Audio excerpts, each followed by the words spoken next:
조갑제TV 시청자 여러분 안녕하십니까? 저는 조갑제닷컴의 조세별입니다. 2024년 2월 2일 오후 6시를 가리키고 있습니다. 오늘 발표된 한국갤럽 여론조사가 좀 충격적이었습니다. 윤석열 대통령에 대한 지지율이 9개월 만에 20%대로 떨어졌다라는 결과였는데, 윤 대통령에 대한 긍정평가가 지난주보다 2%포인트 하락한 29%를 기록했습니다. 저는 대통령 지지율은 좀 떨어질 거다라고 예상을 했는데, 그래도 국민의힘 정당 지지율은 한동훈 효과에 힘입어서 좀 오르지 않았을까라고 기대를 했습니다. 그런데 국민의힘 정당 지지율도 전주보다 2%가 떨어져서 34%에 그쳤습니다. 그래서 민주당이 35, 지금은 국민의힘이 34입니다. 그래서 이대로는 다가오는 총선에서 민주당의 과반을 과연 저지할 수 있겠는가라는 걱정이 드는데, 이 여론조사 결과 세부적으로 분석해보면 더 걱정이 큽니다. 특히나 지역별, 연령별 지지율 분포를 보면 좀 심각한 부분이 많은데, 이 여론조사 결과를 바탕으로 다가오는 총선 승리를 위해서 한동훈 위원장이 어떻게 바뀌어야 하는가, 또한 대통령은 어떻게 바뀌어야 되는가 좀 얘기를 해보겠습니다. 윤석열 대통령에 대한 직무수행 평가 긍정이 29%, 부정이 63%로 나왔습니다. 긍정평가가 지난주보다 2%포인트 하락해서 29%를 기록했는데, 29대 63이죠. 지금 이렇게 30대 60 정도의 이 비율이 지금 몇 개월째 계속 이어지고 있습니다. 거의 고착화되다시피 했는데, 이 세부 내용을 들여다보면 지금 지역별로는 한 곳에서도 긍정이 앞선 곳이 없습니다. 지금 대구, 경북마저도 부정평가가 긍정을 앞질렀습니다. 저는 더 심각한 게 지금 연령별 분석인데, 연령별 보면은 유일하게 70대 이상에서만 긍정평가가 앞섭니다. 70대 이상에서 긍정이 58, 부정이 28%인데, 나머지 연령대에서 싹 부정평가가 훨씬 앞섭니다. 문제는 20대, 30대, 40대 여기에서 윤 대통령에 대한 긍정평가가 10%대밖에 안 된다라는 것이죠. 18세에서 29세, 20대가 긍정평가 18%, 30대 긍정평가 16%, 40대 긍정평가 18%입니다. 그래서 지금 20대, 30대, 40대 연령대에서 굉장히 지지율이 너무나 저조하다. 이건 앞으로 다가오는 총선에서도 국민의힘이 좀 심각하게 들여다봐야 되고, 좀 선거 전략을 다시 좀 잘 짜야 할 것으로 보입니다. 그러면 정당 지지율을 보면 어떠냐? 지금 사실상 몇 개월째 갤럽 조사에서는 35대 34 거의 엎치락뒤치락 변동 없이 똑같습니다. 그래서 민주당과 국힘당의 이 지지율이 거의 동일하게 계속 지속되고 있는데, 이번 주에 민주당 35, 국민의힘 34%를 기록했습니다. 국민의힘이 전주보다 2%포인트 떨어진 게 문제죠. 지난주에 윤한 갈등을 겪으면서 그래도 한동훈 위원장이 대통령 아바타 이미지를 좀 벗고 어떤 한동훈의 마이웨이 이런 모습을 보이면서 사실 이 여론에서도 좀 주목을 끌었습니다. 그 내용을 여부를 떠나서 굉장히 흥행행은 성공하지 않았느냐. 그래서 모든 언론이 거기에 스포트라이트를 집중하는 바람에 아예 한동안 한 며칠 동안 이 뉴스에서 아예 이재명과 민주당이 사라지다시피 했었죠. 그래서 저는 어느 정도 이 국민의힘 지지율이 좀 올라가지 않겠는가 이렇게 예상을 했는데 오히려 떨어졌습니다. 한동훈 효과가 별로 나타나지 않는다라는 점이죠. 특히나 이 외연 확장, 중도 확장 면에 있어서는 너무나 효과가 없다라는 게 지금 이 조사에서 드러난 점, 이건 굉장히 국민의힘이 심각하게 봐야 됩니다. 특히나 대통령 지지도와 마찬가지로 지금 연령별 지지율에서 좀 심각하다라는 거죠.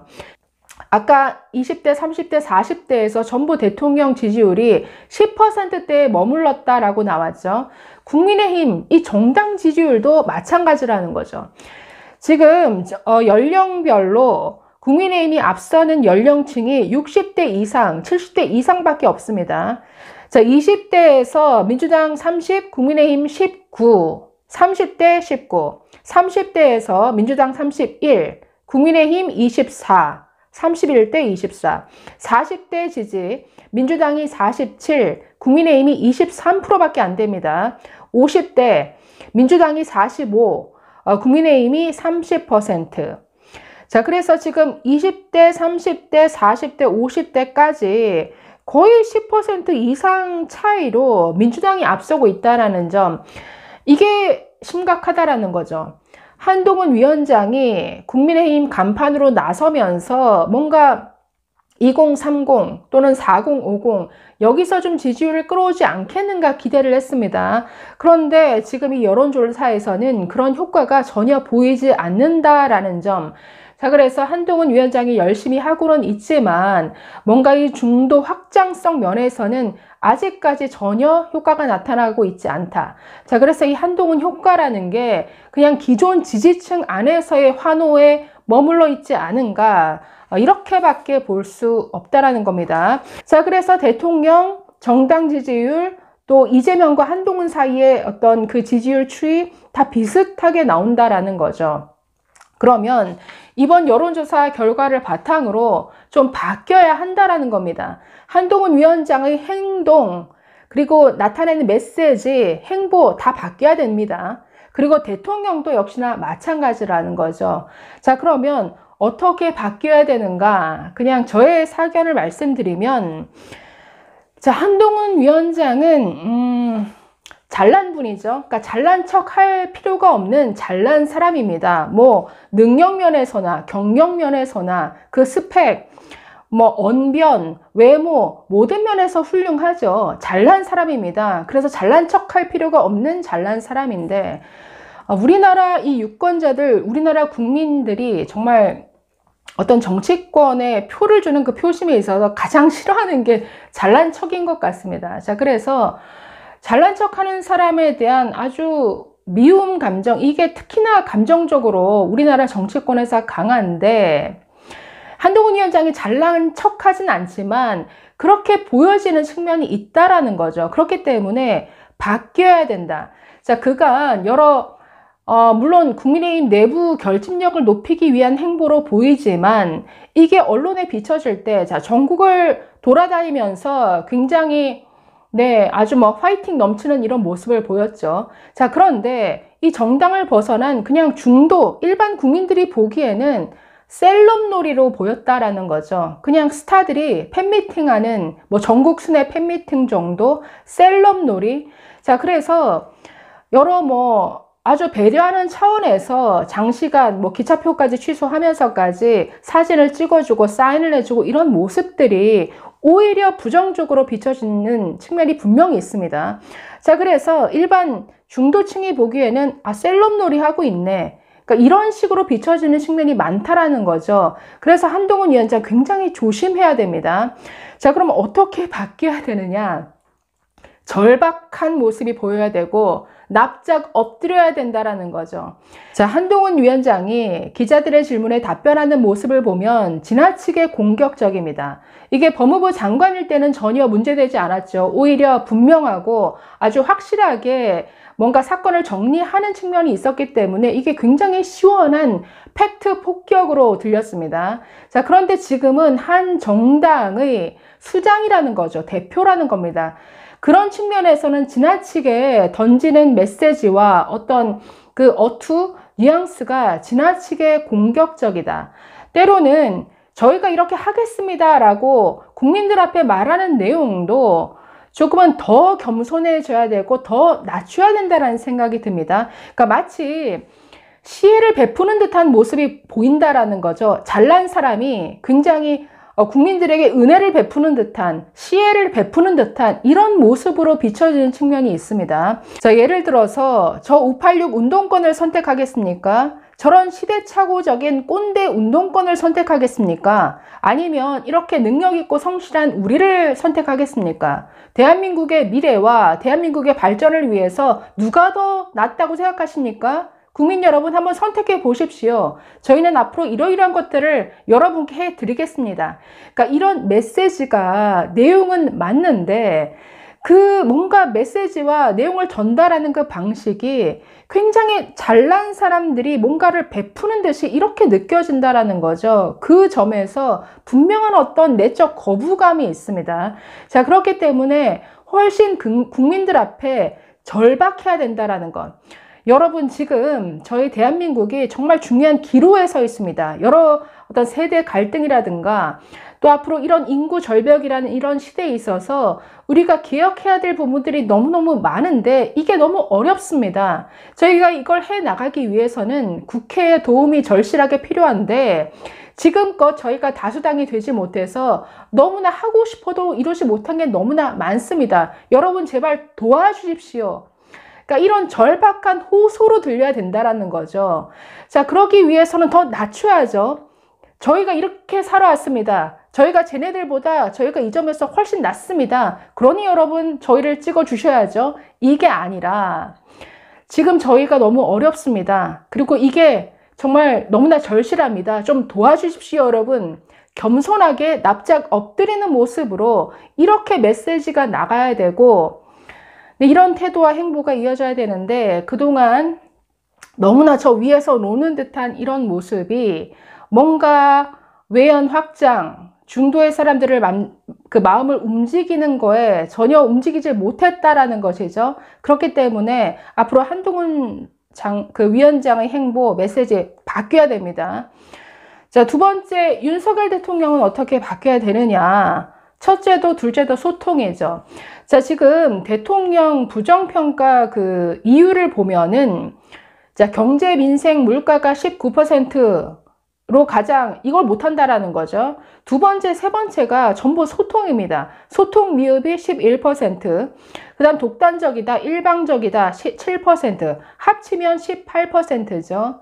자, 그래서 윤석열 대통령의 이 불통 이미지가 굉장히 부정평가로 많이 나타난다라는 거죠.